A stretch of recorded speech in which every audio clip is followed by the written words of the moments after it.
오늘 본문의 말씀을 통해서 예레미야 33장 1절로 3절 말씀은 너무나 유명한 말씀이고 우리가 잘 아는 본문입니다. 선지자도 나라가 번성하고 잘 될 때 선지자 역할하면 얼마나 좋겠어요. 이사야 같이 히스기야 대왕 같이 믿음이 좋은 왕 밑에서 선지자 역할을 하면은 참 얼마나 즐겁겠어요. 그러나 예레미야는 스디기야라는 그런 참 믿음 없는 왕 밑에서 나라가 망할 때에 선지자 역할을 하니까 정말 눈물의 세월이었습니다. 그리고 지금 바벨론 느부갓네살 왕은 예루살렘을 다 에워싸고 정말 나라가 곧 망하기 직전에 예레미야가 하나님의 음성을 듣고 예언했죠. 이 나라 망합니다. 빨리 항복하세요. 그래야 백성을 더 보존합니다.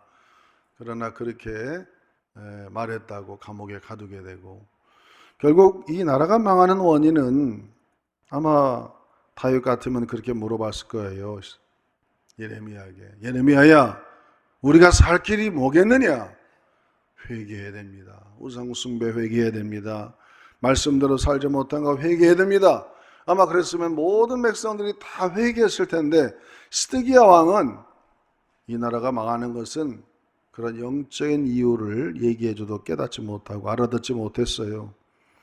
기근과 재난과 전염병 때문에 망한다. 그래서 저 느부갓네살은 얼마 지나지 않으면 죽을 것이고 우리는 곧바로 회복될 것이다. 이러한 영적인 기후와 눈이 가려진 그런 왕과의 대화가 잘 소통이 안 돼서 결국 예레미야는 감옥에 갇히게 되는 그러한 참 불상사가 벌어지고 거기에서 매일매일 눈물의 시간들을 보내는 것이죠.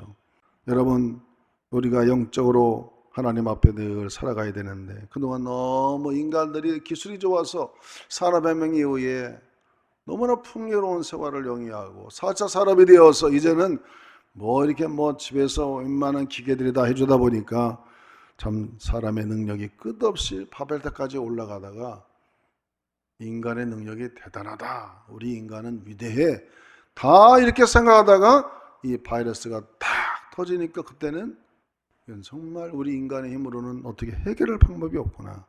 왜 이랬을까요? 아마 이것은 안 믿는 사람은 몰라도 하나님을 믿는 사람들에게 뭔가 영적인 경종을 내주는 신호가 아닌가 생각합니다. 꼭 이 요한계시록에 나오는 초대교회 7교회 중에 라오디게아 교회가 그런 책망을 받은 적이 있습니다. 라오디아 교회에게 하나님의 성령께서 편지를 보내는데 계시록 3장 15절에서 17절 말씀을 같이 한번 읽어보겠습니다. 계시록 3장 15절부터 내가 내 행위를 아노니 내가 차지도 아니하고 뜨겁지도 아니하도다. 내가 차든지 뜨겁든지 하기를 원하노라. 내가 이같이 미지근하여 뜨겁지도 아니하고 차지도 아니하니 내 입에서 너를 토하여 버리리라. 내가 말하길 나는 부자라 부요하여 부족한 것이 없다 하나 내 곤고한 것과 가련한 것과 가난한 것과 눈먼 것과 벌거벗은 것을 알지 못하는도다. 여러분, 성령께서 이 말씀을 읽어보면은 이 라오디게아 교회는 상당히 어떻게 보면 물질적으로 풍요한 교회였던 것 같습니다. 그들은 스스로 생각하기를 우리는 참 부자야, 별 문제 없어, 아주 편안해, 잘 살아가. 그러다 보니 사람이 영적으로 다운되게 되고 어떤 그 뜨거운 신앙심이 점점 식어지고 열정이 식어졌던 것이죠. 하나님께서 그들의 영혼의 상태를 볼 때 너들이 이렇게 미지근하게 믿다가는 내가 토해내버리겠다. 너희들 스스로 말하기를 나는 부자다, 풍족하다, 내겐 먹을 것이 많고 염려가 없어, 그렇게 얘기는 하나 실제 너들의 영혼의 상태를 볼 때는 너무 곤고해, 영이 너무 가련해졌어, 핍절해졌어, 가난한 것이야, 눈이 멀었어, 영적으로 벌거벗은 상태가 되었어. 그것을 너희들은 지금 못 보고 있는 거라고 그렇게 말하면서 그들을 책망하는 그러한 상태를 보게 됩니다. 바로 오늘날 세계 기독교인들, 우리가 자주 유럽 교회들을 때로는 비판하기도 하는데 여러분 그렇게 엄청난 교회를 지었지만 그때는 뜨거운 열정으로 열심을 내서 그 어마어마한 성전을 지었는데 지금은 뭐 저 교탱이에서 몇몇끼리 예배를 드리니까 뜨거운 열정이 다 식어져 버린 것이죠. 여러분, 이것이 유럽만의 얘기는 아닌 것 같습니다. 이제 우리나라 이야기가 된 것 같아요. 열정이 식어진 것 부인할 수 없고, 또 그것이 하나의 원인이 되어서 기도도 약해가 되고, 이제 우리도 부유하게 됐다, 잘 살게 됐다, 뭐든지 다 이렇게 마음속으로 이제 그런 걸 되다 보니까 하나님에 대한 사랑과 하나님에 대한 열정과 봉사와 헌신이 점점점 식어져 버린 이러한 시대에 하나님께서 이러한 생각할 수 있는 시간을 주는 거죠. 여러분, 지금 우리는 이런 상황 속에서 우리가 지금 살아가고 있습니다. 꼭 예레미야와 시드기야의 대화를 보면은 이것은 영적인 문제입니다. 회개해야 됩니다. 우상 숭배를 철저하게 회개하고 배척하고 그런 자들을 처단하고 하나님께 돌아가야 됩니다. 이렇게 내 영혼이 잘 돼야 영혼이 범사가 잘 되고 강건합니다.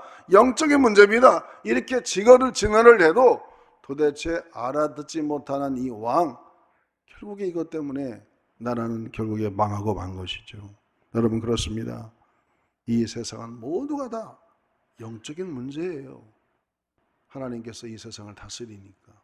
오늘 이 본문을 통해서 저는 세 가지를 한번 생각해 봤어요. 첫째, 1절을 보니까 여러분, 예레미야 33장 1절 한번 읽어보겠습니다. 1절 말씀 같이 한번 읽어봅니다.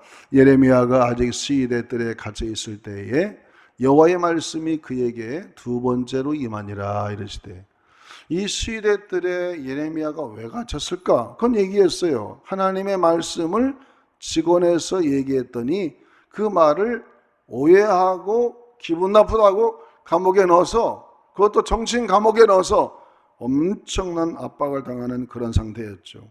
사실 예레미야는 어디 사람이냐면은 아나돗이라는 사람이었죠. 아나돗 지역에. 아나돗이라는 우리나라로 말하면 유배지 같은 지역입니다.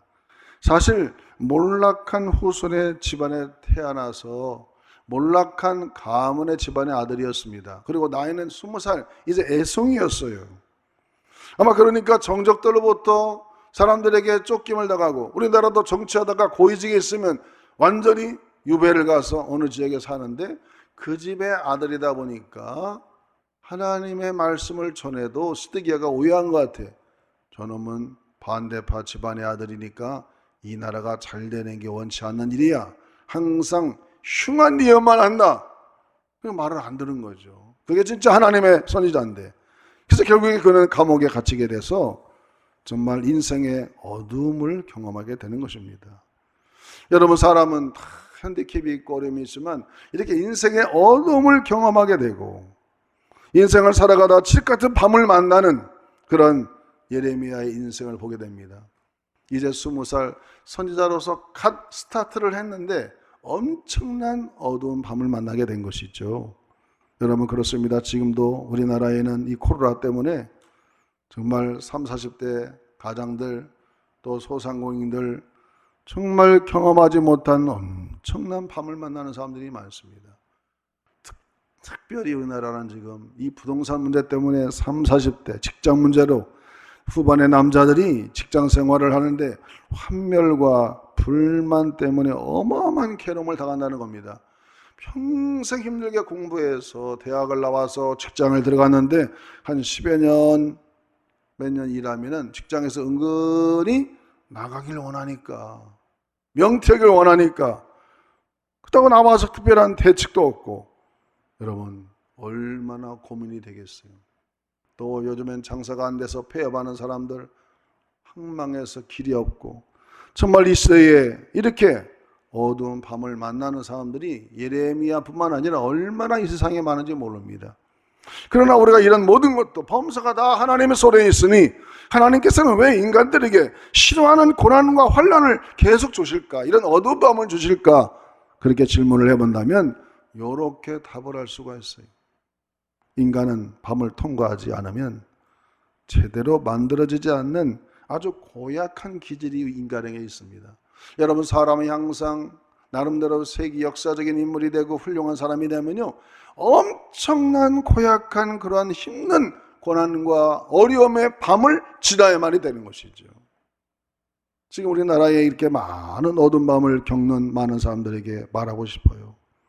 역사에 자국을 남긴 큰 그릇들은 하나도 예외 없이 그 어두운 밤을 잘 견디고 통과한 사람들이라 이거죠. 예레미야도 이런 어두운 밤을 잘 견디고 통과했기 때문에 역사에 길이 없는 선지자가 된 것처럼 지금도 이 코로나 시대에 얼마나 이 사회가 서바이벌하기가 어렵고 생존하기가 어려운지 모릅니다. 이런 상태에 있는 우리 대한민국 또 모든 세계의 상황을 볼 때 예레미야가 살던 3000년 전의 상황과 우리의 상황과 너무나 유사한 그런 시대를 살아가고 있는 것이죠. 어두운 밤을 혹시라도 이 가운데도 만난 분이 계신다면 잘 견디고 통과하기를 주의 이름으로 축원합니다. 따라합시다. 어두운 밤을 믿음으로 통과하자. 지금 통과하는 중이에요. 이 코로나도 다. 하나님이 때가 되면 허락해 주시겠죠.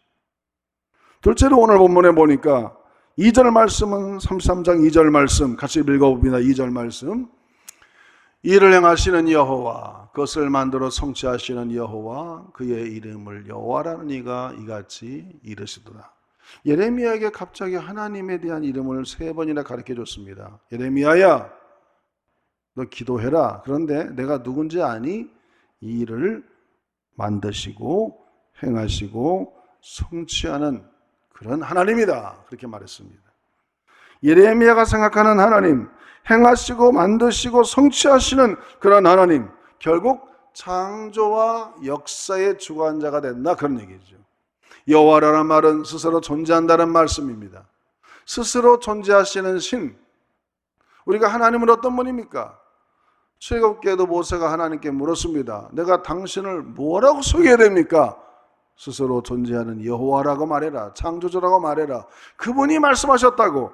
여러분, 우리가 믿는 하나님이나 예레미야가 믿는 하나님이나 동일한 하나님이신데 우리가 믿는 하나님은 어떤 분입니까?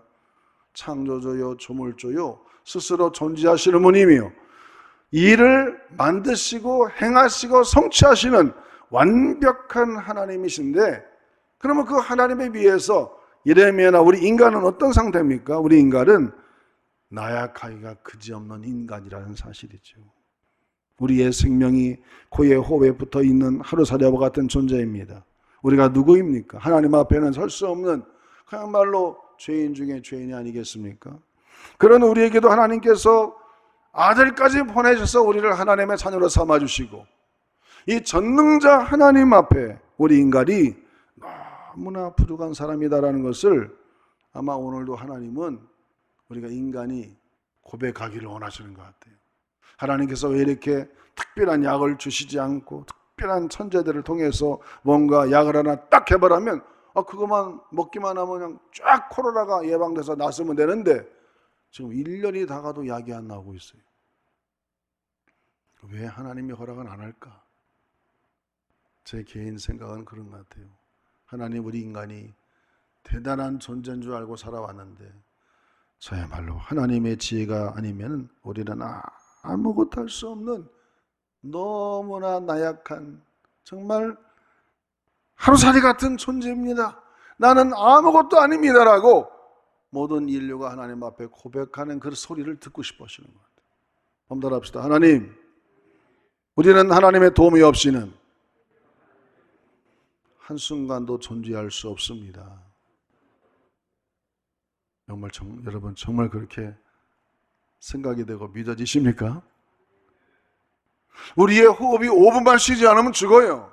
근데 우리는 대단한 존재로 생각해. 하나님이 허락하여 살아가는 것이지, 하나님이 허락하지 않으면 우리는 존재할 수가 없는 아주 나약한 존재인 것을 우리가 늘 고백하고 하나님께 인정하는 그런 삶을 하나님은 기대하신다는 것이죠. 그런 고백을 듣길 원하는 거예요. 여러분, 성경이 무슨 이야기입니까? 나약한 인간이 하나님의 능력을 힘입어서 세상을 이기는 이야기가 성경 이야기예요. 사사기에는 그런 것이 12번이 반복합니다. 기드온이라는 사람은 그야말로 나약하기 그지없는 사람이었어요. 그래서 어느 날 방아를 쪄도 몰래 숨어가지고 이제 미디안 사람들을 피해서 방아를 찌고 있었어요. 그랬더니 갑자기 천사가 나타나가지고 큰 용사여 당신을 통하여 이 나라를 구원하리라. 아이고 천사님, 나는 아무것도 못하는 나약한 존재입니다. 아니야, 너는 약하지만 하나님이 너와 함께하면 너는 대단히 날 수 있어. 그래서 그가 그걸 받아들여서 나중에 군대를 모았을 때 많은 사람이 왔지만 하나님이 다 몇 가지로 테스트했어요. 여기서 두려워하는 자는 집으로 보내라.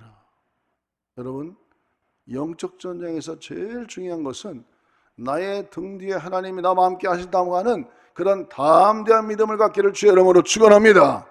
이 코로나 시대, 바이러스가 전 세계 창궐하는 이런 시대에도 하나님은 나를 보호하신다.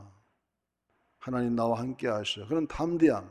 두 번째는 그 군사들을 저 물가로 내려가 가지고 물을 먹으라 했어요. 배고 목마르니까.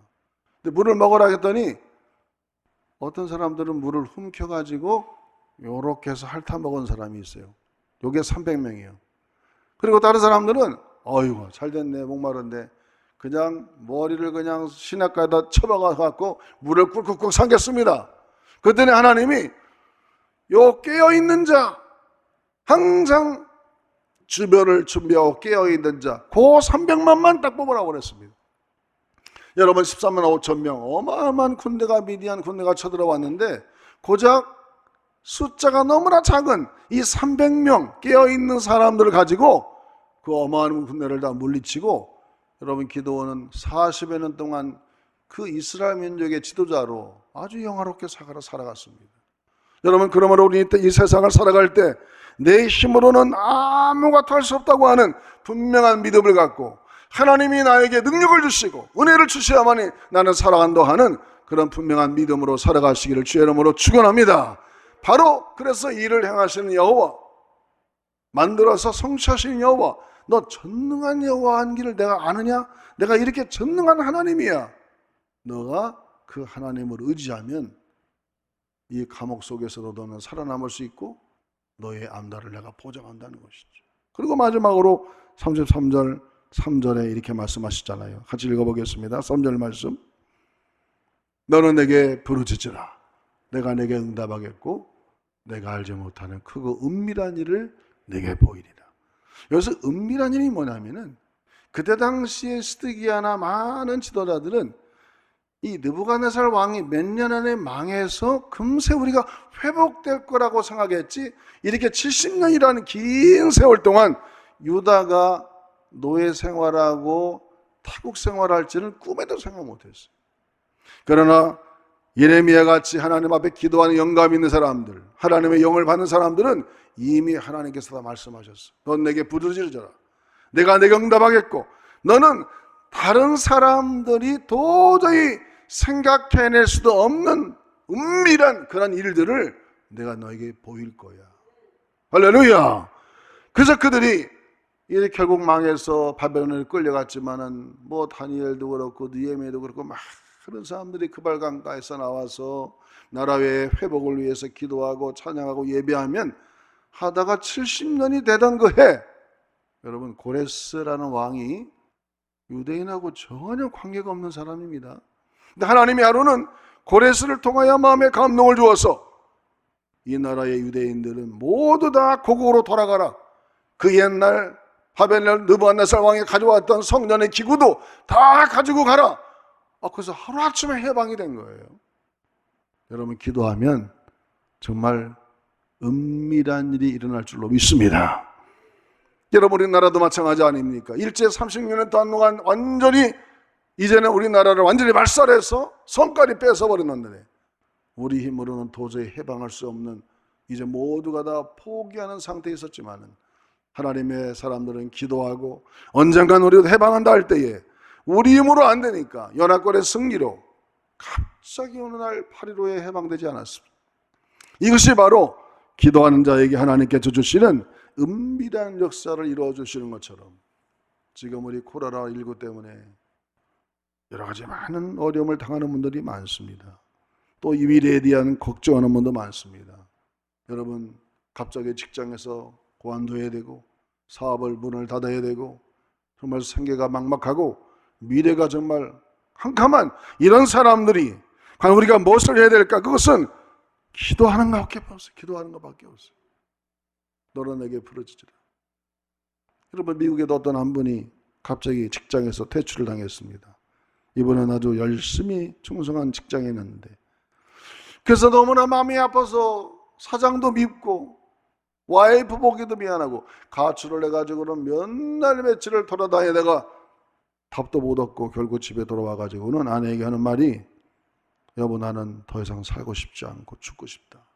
내가 모든 노력을 해봤지만은 나는 아무것도 되는 게 없어. 나 살고 싶지 않아. 그렇게 대답하니까 지혜롭지 않은 여자 같으면 그래 죽어라 그랬을 거야, 아마 그 남편한테. 근데 그 지혜로운 여인은 뭐라 했냐면, 여보, 당신은 아직 한 가지 안 해본 게 있어. 그게 뭔데? 기도를 안 해봤잖아. 기도는 안 해봤잖아. 그렇지. 근데 기본적인 믿음은 있었나 봐요. 그래서 그 부부가 아침 저녁으로 하나님 앞에 정말 간절히 생사를 거는 기도를 드립니다. 기도가 되니까 제일 먼저 뭐가 생기냐면, 그 사장을 자른 사랑을 미워하던 악한 마음이 먼저 다 사라졌어. 미워하는 마음이 편안해져. 마음이 편안해지니까 아이디어가 떠오르기를, 내가 직장을 다닐 때 여러 대를 출장을 많이 다녔는데 미국에는 호텔이 너무 비싼 데는 비싸고 싼 데는 너무 싸. 정말 그래요. 여러분, 미국 저도 여행을 많이 다녀봤는데 뭐 그랜드 캐니언을 간다 할 때에 비싼 데는 너무 비싼 데 못 가니까 싼 데는 30불 3만 원이면 자요. 그리고 정거자 밥도 해 먹고. 근데 침대가 너무 훌렁훌렁해서 거기서 자고 나면 허리가 아파. 너무 싼, 그리고 너무 비싸고 중간짜리 호텔을 만들어서 거기서 아주 경건하게 또 가족과 함께 잘 사는 그런 사업을 해야겠다. 그런 아이디어를 짜서 이 캐모스라는 사람이 홀리데이인 호텔을 만들기 시작한 거예요. 홀리데이인. 그래서 그것이 나중에 완전히 히트가 돼서, 여러분, 홀리데이인 호텔 들어가면 서랍을 딱 열면요, 성경책이 딱 나옵니다. 이 호텔은 술을 안 팔아요. 바가 없어요. 그래서 경건하게 가족과 함께 살다가 호텔에 자다가 여행하라. 그래서 이 케모스라는 훌륭한 하나의 사가가 태어나서 그 기도했더니 하나님이 미운 마음도 뽑아주시고 이런 기적이 일어나는 것처럼, 이 코로나19 이 시대에 오늘 예레미야가 나라가 망하여서 완전히 지금 모든 사람이 소망을 다 잃어버렸을 때에 너는 내게 부르짖으라. 부르짖으면 응답할 뿐만 아니라 네가 감히 생각했던 것도 못한, 생각도 못했던 것들을 하나님 우리에게 선물로 주시는 줄로 믿습니다. 따라합시다. 기도하면 내 생각보다도 더 큰 걸 주신다. 믿으시면 아멘. 그래서 우리는 이런 기도가 필요한 거예요. 하나님 앞에 안 보입니다. 뭘 해야 되죠? 그래도 기도하세요. 그러면 어느 날 하나님이 생각도 주시고 환상도 보여주고 사람을 만나게 해주시고 뭔가 모르게 프로젝트를 우리에게 주어서 우리의 가는 길을 인도하시는 살아계신 하나님인 것을 믿으시기를 주님의 이름으로 축원합니다. 그래서 어려운 시대에도 아무리 세상이 힘들고 어려워도 주님과 함께 동행하는 삶에는 승리가 있을 줄로 믿습니다. 이런 삶이 살아가기를 주의 이름으로 축복합니다.